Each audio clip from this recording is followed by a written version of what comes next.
almost at our viscosity that we want to get. Typically with the ice creams that we've been targeting, we're about viscosity 45, 46.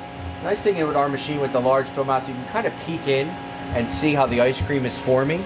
And what I'm looking for is for this to really hold its shape rather than just kind of droop down.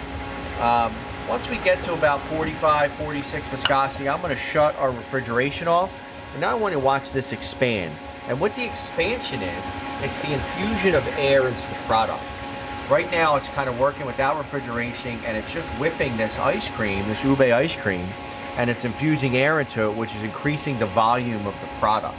And that's also drying it up and firming it up a little bit, so we get a little bit more overrun into our product. Now we could set this machine with our controls and the way our machine works, so you can actually just freeze it until the machine cuts out and they'll give you the right overrun.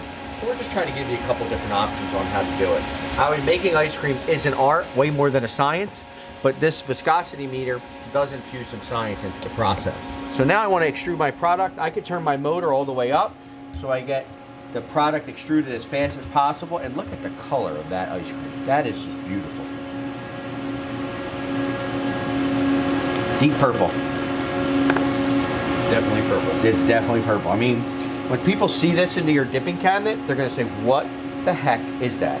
And you're going to say ube. And they're going to say, what the heck is that? And then you're going to explain to them what it is. And then there's going to be people who know, and those people that know what ube is are going to be so appreciative that you've created and sold that flavor.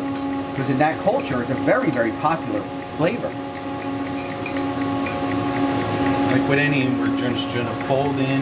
We're not going to beat up the ice cream. We don't want to lose any of the air that we put into the product. So we're just going to fold it and smooth it over. And look at the sheen of the ice cream. Look at the shine of it.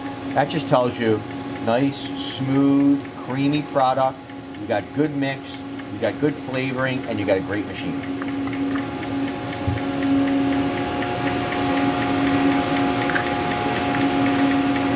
Now we put about 5 quarts in, we're getting about 9 quarts out, so we got about 80% overrun on this ice cream. The nice part about our batch freezers is you can run anything up to 100% overrun, you could run gelato down to 20, 30% overrun. You really have the flexibility to do whatever you want. When we designed this, understand we're in the Northeast here. So we have customers who use this machine, they'll make ice cream, then they'll make a batch of Italian ice, and they'll make a gelato. All 3 of those products have different ice creams, have different freezing points, have different consistencies, and this machine can do it all. So we're good to go. Right now, ready to put this in our flash freezer, we have our ube ice cream.